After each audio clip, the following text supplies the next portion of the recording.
Hey, everybody. Welcome into the Big Factor here on the Big Play Sports Network. Ryan, Tyler, Jack O'Rourke, Nick Pedone. Today is Wednesday, April 23rd, 2025.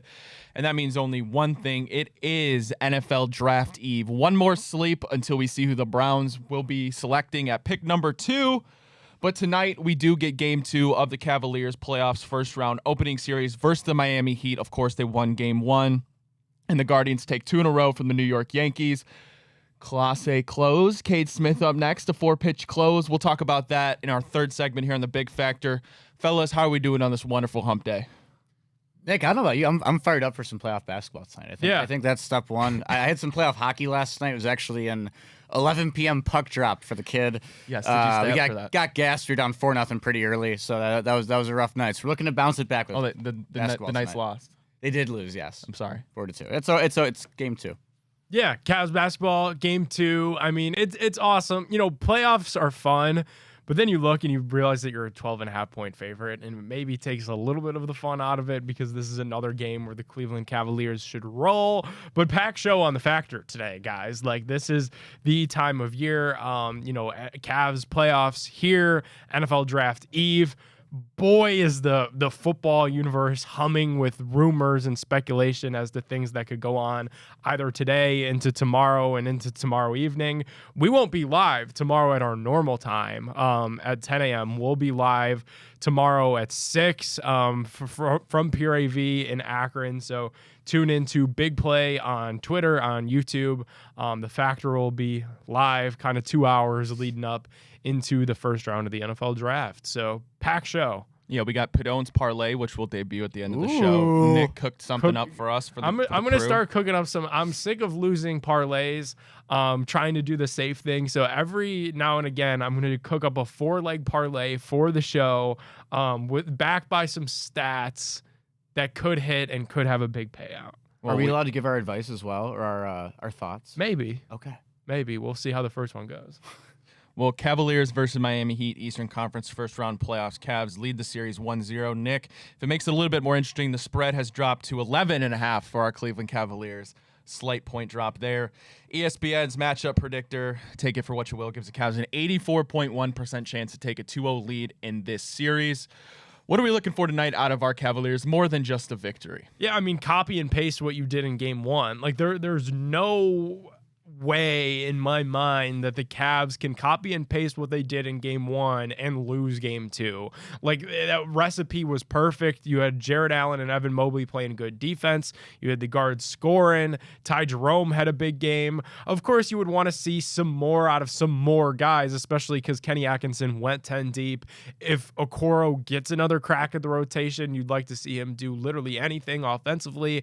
DeAndre Hunter will for sure be in the rotation, so you'd like to see him score a little bit more than he did in game 1. But game 1, it was the perfect strategy. Game 1, the Heat also probably gave you their best crack at it, and they still lost by over 20 points. So I just don't see a way. You know, it's a Wednesday. The weather's turning. Guards day game, so we're getting the baseball out of the way early today. Rocket Arena is going to be absolutely humming this evening for game 2. Let's send the boys down to South Beach up 2-0. I think you had a great point there too, Nick, about Okoro. That's what I'm looking forward to most tonight. Is after that 6-7 of Hunter and Ty Jerome, it kind of opens up on the bench, and the minutes will fluctuate throughout this playoff run. So Okoro didn't have a great game in game 1. Another thing to note: Sam Merrill had more minutes than Max Strus in game 1 because of how well he was playing. So I'm kind of curious to see how that small forward, because he plays defense, I guess, shooting guard is handled today. Yeah, and Merrill did play good defense in game 1, which was a surprise really to the national broadcast. I hope the broadcast tonight is a little bit better as well. Like, Candace Parker couldn't believe that Darius Garland kissed the crowd every time that he made a 3. It's like he's been doing that he's been doing all that all year. Yeah, she kept calling him Spider with a hard R, and that kept cringing me out. Like, could we not do that? So I hope the broadcast is a little more dialed in for game 2. Well, are we expecting another guard dominant game for our Cavaliers? Game 1, they won 121-100. Darius, 27 points. Donovan Mitchell, 30 points. Ty Jerome again off the bench, 26 points. Sam Merrill, 6 points of his own. Evan Mobley held to just 9 points, 4 for 10 shooting. Jared Allen, a quiet night, 5 for 8, 12 points. Are we looking for a little bit more out of our bigs today? But I mean, if it's not needed, it's not needed. Yeah, I feel like I'm throwing cold water on the playoffs. I just don't think I don't know. As long as you win game 2, you really need the bench game 3 and 4. Game 3 and 4 this weekend, when things flip to the road, that's really when you need your bench and your role players to rise to the occasion, because it's going to be a raucous crowd ish in Miami. You know, it's still playoff basketball, even though they don't get up for it the same way that we do here in Cleveland. And traditionally, that's when you need your role guys to step up, is when things do go on the road. So just get out of Cleveland with a win up 2-0. I don't really care how it looks. One thing I saw was kind of crazy looking at this too is, like, I'm used to the NHL playoffs first round, and the NHL, like, first round and conference finals, there's the same level of parity, like able to predict who's going to win a series, whatever. I didn't know NBA teams, you go up 2-0 in the first round, 92.6% of the time you go on to the second round. So it's kind of crazy. Like, you get it done at home tonight, you're looking real good. Yeah, I mean, it's especially like in the first round, like this is a tune-up. The first round, at least this season, credit I guess the NBA, things shaked out well, but like traditionally you could pick every single first round series winner and feel pretty darn good about the chalk making it to the second round. This year maybe a little different because the Timberwolves look good. You know, the Pacers Bucks was a, you know, interesting matchup for a lot of people. The Pistons have had a good year, but traditionally the first round is a cakewalk, and that's what it should be for the Cavs. Yeah, thanks to the play in, the Miami Heat are in the playoffs. A lot of years previous to this, they wouldn't have been. So hopefully the rest of the way is a cakewalk for our Cleveland Cavaliers. Jack, I see here there's a Jaime Jaquez rumor. Yes, I don't want to push up the allegations to earlier in the week, but it does look like sometimes an act of God happens and you have to push them up. So my neighbor told me this, but then I was talking to it about someone else, and they were like, "Oh, I saw this on Twitter too." So your neighbors just so everyone is very well aware of how deep this rumor is. And again, alleged. Yeah, I'm making that crystal clear. Allegedly, no grounds to make this statement on. Allegation. The rumor is, so he's a guy who can score a little bit off the bench. His sister, a star player at UCLA, as we were talking about before the show, his minutes have been dwindling towards the end of the year in Miami. Didn't play a whole lot in game 1. There's rumors that he is making his bed with Eric Spoelstra's ex-wife, and that's why he's not playing, which is crazy because they're not scoring either. Okay, wow. Yeah. A lot of layers to this one. Eric to this Spoelstra's ex-wife, you're saying is Allegedly. Allegedly. Again, allegedly. We don't know any of this stuff. Is having sex with Eric Spoelstra's ex-wife. Yes. Allegedly. No, not yes, allegedly. How do you know the age of Eric Spoelstra's ex-wife? It's got to be a 20-year gap. At least, right? You'd think. Jaime Jaquez Jr. is only 21. He also was a Progressive Field on Monday, which is pretty cool. Spoelstra was at game 1 of the series. I can't imagine a rookie or whatever, he's in the second year yeah. would be stupid enough to do that. Hey man, it's South Beach. Though. Yeah. Like, stuff happens down there. That's Okay. the one underlying factor. Well, now you're gonna force me. I see what you did there. Factor. Now I have to look up Eric Spoelstra's ex-wife. Oh really? Oh, so yeah, no, it's on Sports Illustrated too. Okay, so it has escaped Nikki Fairview Park. Sapp is Eric Spoelstra's ex-spouse.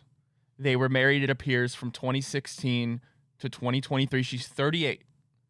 Oh wow, so Eric Spoelstra is 54. Jack was just Jack was just showing a picture. I take it by that reaction. Nikki there. Sapp is a good-looking girl. Good for Jaime. So I see the headlines.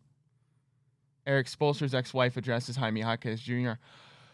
I guess we'll figure out. We'll do a little digging. So let's see what she plays tonight, right? That's all. See, monitor the minutes. I mean, do you want the scouting report on what's going on with the Miami Heat or not? I mean, we're getting deep into the bowels of the locker room with this one. I guess we'll find out if Jaime Jaquez is betting Eric Spoelstra's ex-wife or not. That's what the people really want to know. All right, guys, before we go to our first break, other games tonight, Magic Celtics, 7 o'clock. Boston opens. This one is a 10.5-point favorite. They won game 1. It was actually the Magic were leading at halftime there. But Rob, as he said this whole time, he believes it'll be Celtics in 4 here. Yep, Celtics. First round. Jeez. Please end this series for the love of everything. I'm sick of talking about it. So I know he's doubtful for tonight. Do you think that's something that could linger through to if we can maybe play them? Because isn't Brown a little Brown and torn Tatum up as are well? both a little beat. Yeah, that's something to which monitor. Is interesting. And that's the one thing that you said about this series, because the Magic still, even without Tatum, stand no chance. I mean, Orlando stands no chance. at least they could beat up Miami a little bit. And you would hope for the next round, whoever comes out of Detroit, New York could beat up Boston a little bit as well, too. So beat up Boston. That's kind of the mantra until we get to the Eastern Conference Finals. Just beat them up. And then lastly, Warriors at Rockets. Rockets, of course, lost game 1, but Houston opens this one as a 3.5-point favorite, looking to tie the series against Golden State. I think they do, because they're not going to shoot that badly again, even if they try. Like, I think they were 55% from the free-throw line. They were well below 30% from three. Like, that can't happen again to a team who came second in the Western Conference, right? I agree. On the surface, I agree with that. They shouldn't shoot that bad again, but similarly to what we're talking about with this Cavs series, to the Celtics-Orlando series, if the Rockets fall down 0-2 to Golden State, pack it up. Going back home too. Yeah, no, that would not be good. Rob, throw me a sign. Golden State or Rockets?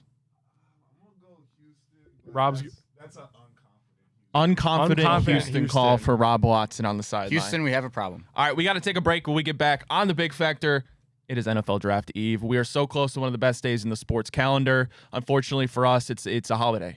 Not for a lot of teams, good teams that is, but for us, this is our Super Bowl. We'll take it. We got to enjoy it while we have something. We'll break that down when we get back on the Big Factor.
Hey everybody, welcome back to the Big Factor here on the Big Play Sports Network. Ryan Tyler, Jack O'Rourke, Nick Pedone. Before we talk about NFL Draft Eve, got to tell you about our great friends over at Fairway Ford, Ohio. Fairway Ford is the biggest Ford truck dealership in the entire state of Ohio. You can see every month is Truck Month at Fairway Ford in Canfield. Up to $8,000 off your new rides, as low as 1.9% APRs on your new vehicles. So do not let a short drive to Canfield prevent you from saving thousands of dollars on your new ride. That's literally thousands of dollars that you can save at Fairway Ford. The largest inventory of new Ford trucks, the lowest pricing, same hometown level of service.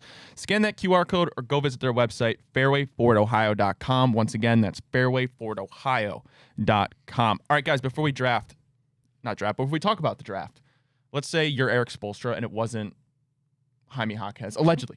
Okay, It was Bam Adebayo.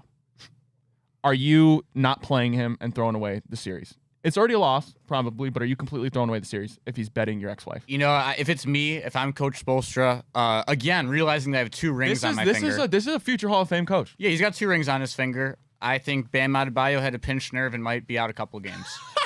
He's all about ball, though, is the thing. So what if he instead, remember when Hugh Jackson was mad at Antonio Callaway, and instead of benching him, he made him play every single snap in a preseason game? What if he just ran Bam Adebayo into the ground, got that stock up, and then just traded him? Similar to Jaquez, if this is true, a 21-year-old guy that could put the ball in the bucket. I imagine if you floated that in league circles this offseason, he would have some suitors via trade. Get the most back that you can. Personal life might already be cooked. You might as well focus on ball. We got to see what head coaches are not recently divorced, because that's probably the destination you're going to send him, right?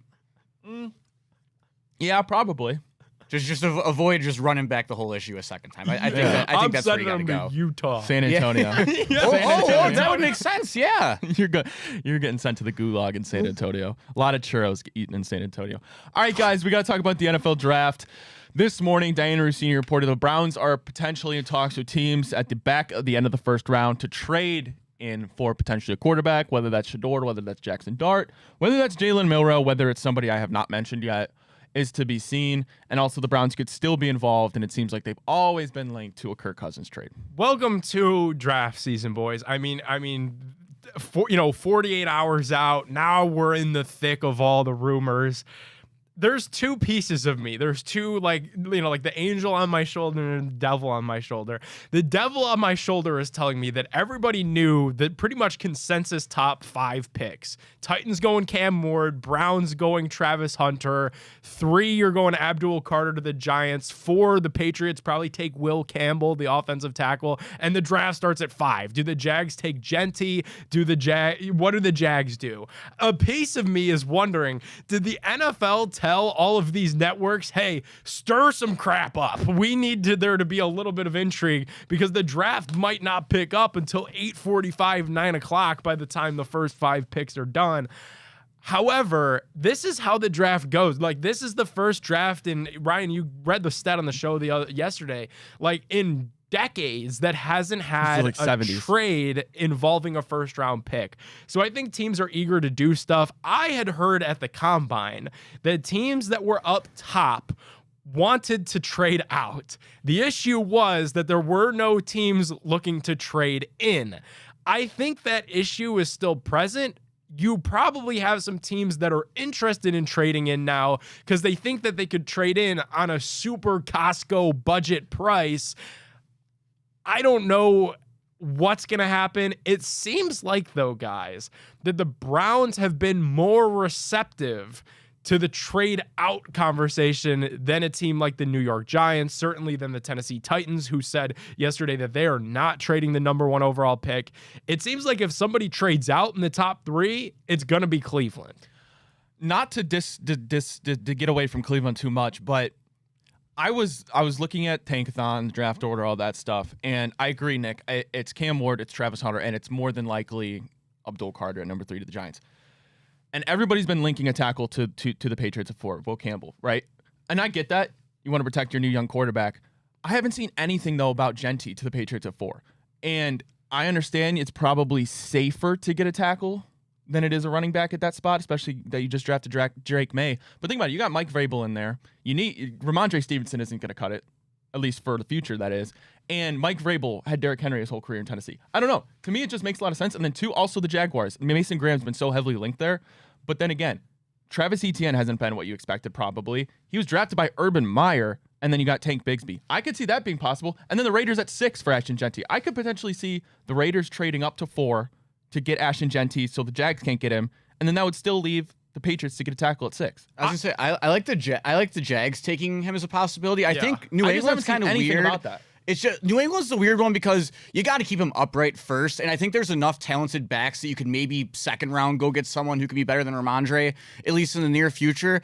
But I didn't even think about that would make a lot of sense him going to Jacksonville, especially because, like you said, ETN, like solid pass catching back, but never really developed as a runner. I'll say He's this. small. I'll say this as well. I think the team that's trying to trade up into 2 or 3 is Jacksonville. I think this kid GM wants to go out there and make a splash, similar to the movie Draft Day. You hire somebody, that just turned 30 years old. They want to prove that he belongs in this league. And I think you look at the Jags roster and you kind of scratch your head as to why they have the 5th pick. They've got talent on both sides of the ball and top end talent at that. They've had a couple of first round picks in a row. I think if the Jags got Travis Hunter, fell in love with Travis Hunter, traded up to 2, they could sell themselves and their fans on Trevor Lawrence, Travis Hunter being a 1-2 punch. I really think the Jags are the team that's trying to trade in with Cleveland at 2. And then you ask yourself, well, what's it take for the Browns to move off that 2nd overall pick? To me, it would look something like this. Cleveland would trade with Jacksonville. Jacksonville would get number 2 overall. The Browns would get their first round pick in 2026, number 36 overall, which is their 2nd round pick, and then number 5 overall. So the Browns would draft 5, 33, 36, and have 2 first-round picks in 2026. That sets you up to take Shedeur Sanders now and find out if Shedeur Sanders can learn from Joe Flacco, and if he's the quarterback of the future, great. But if he's not, that sets the Browns up perfectly in 2026 to trade up for Arch Manning because you have 2 first-round picks. I think that there's some serious intrigue. Also, Andrew Berry, when Myles Garrett requested the trade, completely stomped it out. The same day, he was like, we're not trading Myles Garrett. why has he said and been so forthcoming in saying that they're going to use the entire shot clock when the Browns are on the clock? He flat out said, we're going to use the entire 2 minutes. They're going to try to juice the absolute most out of this number 2 overall selection. I truly think that a trade out could be on the table. I like that a ton. That fired me up. My only worry is if you do that trade, let's say it would be the Titans take Cam Ward 1, then in your thing, the Jaguars would take Travis Hunter 2. Travis Hunter, Brian Thomas would be insane. Then 3 would be the Giants. Now here's the thing, because what if the Giants decide to go Shador? They could. But then the Patriots would go Abdul, and you're left with Mason Graham. Which I can't stomach that trade for Mason Graham. I could do it for Shador. I spoke one-on-one with Mason Graham into Indianapolis. I think he's going to be a great player. And he said his meeting with the Browns was phenomenal. It was a very short conversation that I had with him. He said he absolutely loves what Jim Schwartz can do up front. I had a one-on-one. It was just a completely coincidental run-in in an elevator in the Indianapolis Convention Center with Mason Graham, who said that his meeting with the Browns was remarkable. I know he's had some red flags. There were some concerns about the arm length. There were some concerns about the weight as well. I think trading out of number 2 and a guy that you coined the next Shohei Ohtani for a defensive tackle out of Michigan would certainly upset Cleveland fans, but it's a scenario that really could play out. If the Giants in that scenario don't take Shador, I mean, I would do that 10 out of 10 times. So where is Shador going in this scenario? That's the 5. one place you lost. I mean, right now, you look at the odds Talking right about now. at 5. No, I don't think Shador would be. No, the I pick at thought he was 5. saying I later, think I yeah. think at 33, Oh. or you would have enough second round ammo To go back, yeah. I mean, at that point, you would have so many top 100 picks. You would have 33, 36, 67, 94. That you package some of those up, and you could jump Pittsburgh. That's how And you 2 jump first next year. You Pittsburgh. could use one and of them. 2 first next year Yeah. if you really got desperate.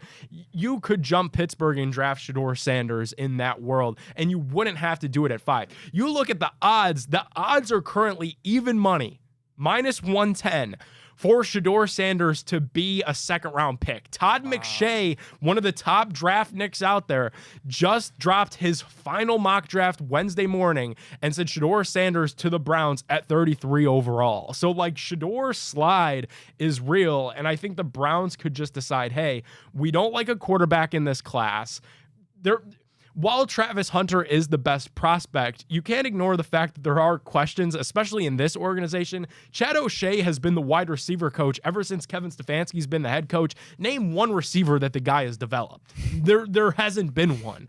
Likewise, on the defensive side of the football for the Browns defense, their specialty, it's not rushing the quarterback, it's not turnovers, it's miscommunications. So you're going to add a cornerback that's going to spend most of his time in the receiver room when you already have so many miscommunications defensively. It's not a surefire home run. It is the best player in the class, yes, but there are still questions that remain. If they decided to balk on this and to trade out to just obtain draft picks and assets, I don't think you could blame them for that. Well, I guess we have one more day till we see what comes to fruition. Madness. I can't tell you how excited I am. Madness. I never going thought on about right that, now. trading back to the Jaguars number 5. I have to imagine that that's the team that's calling. Okay. I guess if we're making predictions, that's going to be my prediction. Is I really think something's going to happen where I think the Raiders trade to 4. They are upset, but I guess that would make sense. I guess it depends on if the Browns trade. They want Genty.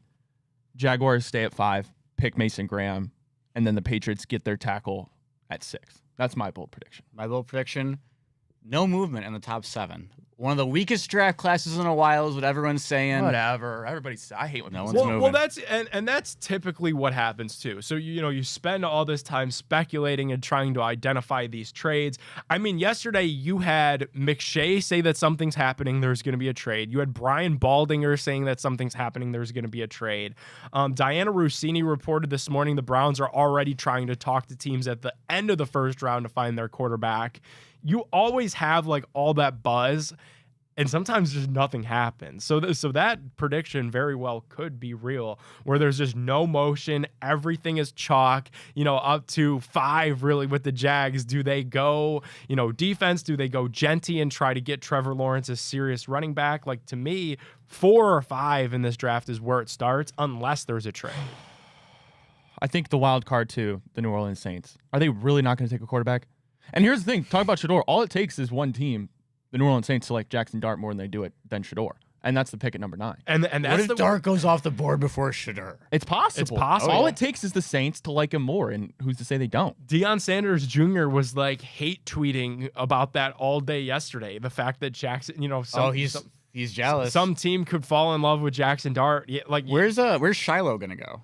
Oh, good question. Have you seen him in any mocks yet? late Saturday afternoon. Okay. When we're He's a getting matinee pick. Yeah, when we're getting ready for Game 3 of the NBA playoffs, Shiloh Sanders will be drafted during a Subway commercial. All right, hey, Nikola Jokic drafted during a Taco Bell commercial, so maybe it's in the stars. All right, we got to take another break. When we get back, Guardians take 2 straight versus the New York Yankees. They look to sweep the Pinstripes. Cade Smith, a 4-pitch close. He looks phenomenal. Questions about Clase. Jack, you used to be at a 0 out of 10 for your panic meter for Clase. I'm going to ask you what you are now when we get back on the Big Factor. No.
Hey, everybody. Welcome back to the Big Factor here on the Big Play Sports Network. Ryan Tyler, Jack O'Rourke, Nick Pedone.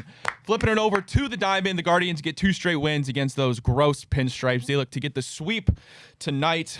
Jack, I told you right before the break, I'm going to ask you about your panic meter on Emmanuel Clase because we go back just a week ago. You were still at 0, but some stuff has transpired. You saw Cade Smith with a clean 4-pitch close save scenario in last night's game. Jack, 0 to 10. Where are you right now on your Emmanuel Clase panic meter? Well, there's 2 ways to answer this question. Where is Not really. It's a scale from 1 to 10. because I 10 ways think to answer the question, I guess. am I worried that Emmanuel Clase will return to being an elite pitcher in baseball? Still is sitting around 1-2 probably. But if you're asking me, do I think that he has the closer job locked up for the Cleveland Guardians, that is a much, much different conversation that we can have because I think that is what is now in very, very, very serious peril after 2 consecutive days. And I know Clase didn't pitch 3 days in a row. They want to give him an extra day off, but man, Cade Smith went forward the last 5 days too. That's not easy in April, and they seem pretty happy about using him 2 nights in a row, and it worked out. I think the extra night off was more about what's going on up here and less about what's going on in the old arm. The fact that the New York Yankees were the team to absolutely go scorched earth against Emmanuel Clase in the postseason and the team that really completely shot his confidence. I like the decision by vote to say that we're not going in with this guy in there in a 1-run game, but it tells me that dude's confidence must be rocked. And we had kind of had a feeling dating all the way back to the postseason when he hopped on the Instagram story and he was flexing the rings and the personal achievements. Like we had a feeling and an idea then that his confidence might be shot. But the fact that Vogt went with Cade Smith 2 days in a row and not Clase, who had a day of rest, tells me everything that I need to know, that the Guardians are worried about Emmanuel Clase, and that leash surely is shortening up the same way that Jensen Lewis said that he expected it to on Monday's Big Play Cleveland show. Jensen called this. I think one thing too that is a little bit interesting out of this, you're making me think about what the organization thought about Clase in the offseason. I've come out a lot of times on this show and shit on what we did with the bullpen and the amount of money we spent on the bullpen, but it makes me think maybe there's a reason we went out and spent $7.5 million on a 36-year-old closer. Again, Cade got the first crack at it, as he should. He's been awesome all year long, and Paul Sewald has obviously struggled at times, but you got to think maybe that's something, right? You don't just go sign an old closer for $7.5 million. Yeah, well, looking at the whole pitching staff last night, Tanner Bybee, obviously the leadoff home run, settled in pretty decently well. He went 6 innings. He actually got the win, 5 strikeouts. Tim Herron, a super clean inning. Hunter Gaddis started with a walk, but he got out of that clean. And then Cade Smith, and after last night in his career as a closer, 3 for 3 with save opportunities, 4 strikeouts, 2 walks. Jack, I thought it was interesting here. You noted that Clase still has an option remaining.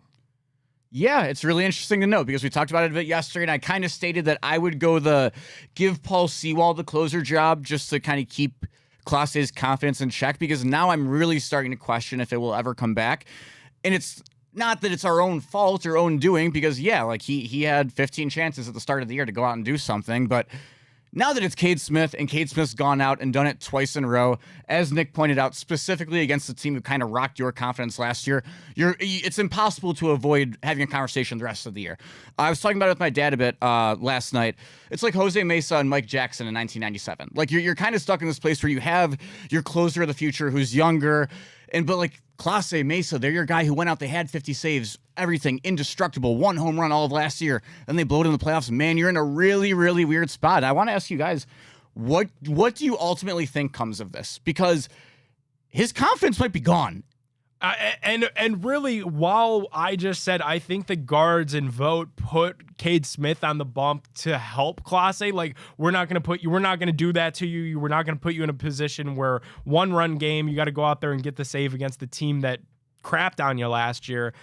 However, don't you think on the other side of the coin, doesn't that mess with his confidence even more that the guy behind me who everybody thinks is going to take my job went out there and did a 4-pitch close that's going viral on the Big Play Twitter handle? At Big Play. I think that what comes of this, and I hate to say this because I love Emmanuel Clase, what he was last year was unbelievable. I had never seen anything like that in my life. Probably never will see anything like that. I'm going to assume like that in my life ever again. I think what comes of this, though, is that Cade Smith ultimately becomes the closer for this team. I mean, you're in first place right now. It's so early, but this is a team, because it's a bad AL Central, that has playoff aspirations, and I don't think they're gonna let one player ruin the success of the group. I think especially it's so tough because we forget sometimes about the longevity of relief pitchers and specifically closers. Like talk about Brian Wilson, guys like that who you're like, oh, I remember that name. Like he was really good for 3 years, and then that's about it. That's how it goes sometimes. Even like in Cleveland history, Chris Perez about 3 good years. Cody Allen about 3 good years. Yep. Nothing wrong with that. That's just kind of the way it goes. Even look at our 2022 bullpen. That was what, 2 or 3 years ago. We went to the playoffs, made it to the ALDS. There is not one guy from that bullpen who right now today is pitching in Major League Baseball at some form of a high level. A lot of guys on that list is because of injuries. Some guys like Clase or James Karinchak, maybe it's a lack of confidence, but it's such a fast turnover. So, I mean, maybe it isn't that crazy to think, yeah, maybe it's just Cade's job now. Well, hey, Guardians sitting pretty right now, first in the AL Central at 14-9. Game 3 of the series versus the Yankees. First pitch, 110. They look to sweep them on out of Cleveland. Luis Ortiz on the mound for the Guardians going against Carlos Rodon. The Yankees are actually favored in this one. Money line right now sitting at -160 This is in my for the parlay, Pinstripes. boys, so stay tuned. This is a tough one. I mean, Carlos Rodon historically dominates us, so this is going to be a really tough one. He threw a no-hitter against us in 2021. We've always kind of struggled to have success against him. I believe he started... It would have been Game 5 of the ALCS last year, and I think it had a pretty decent showing against us as well in that one. But I don't know. I'm excited to see. We've had a couple days of right-handed pitchers on the mound for other teams, so it's going to be good to see like Jonk get a chance here today. A couple of those other guys see what they can do in MASH. Well, let's sweep on out those Yankees. We got to take another break. When we get back, Pedone's Parlay, the first edition here on the Big Factor at the debut. We'll be right back to debut that segment.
everybody? Welcome back to the Big Factor here on the Big Play Sports By the Network. way, we didn't mention the real reason why the Guardians won yesterday was because Joe Flacco was in attendance. Oh, he was. Oh yeah, that was huge. That was huge. Yeah, That's right. all the guy does is win.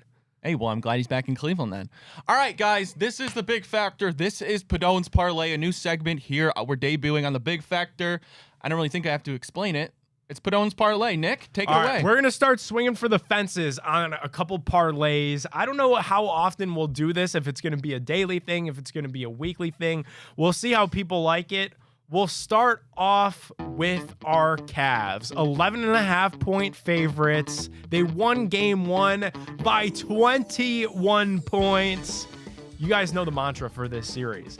Tyler Hero, Guitar Hero, Mr. Hero. It doesn't matter. It's Cleveland all the time, especially at Rocket Arena. The Cavs are going to cover that spread. I've got it at 12.5 here, odds courtesy of FanDuel. Let's get to the Guardians money line against Carlos Rodon. It's Luis Ortiz on the bump for our guards. You got to love a day game because the dogs bark during the day.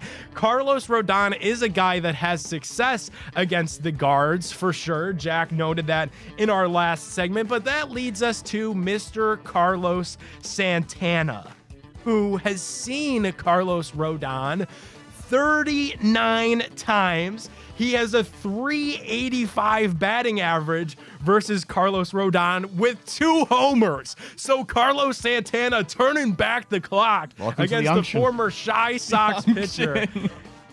And Carlos Santana going yard. It's the unction at Progressive Field at 1 o'clock today.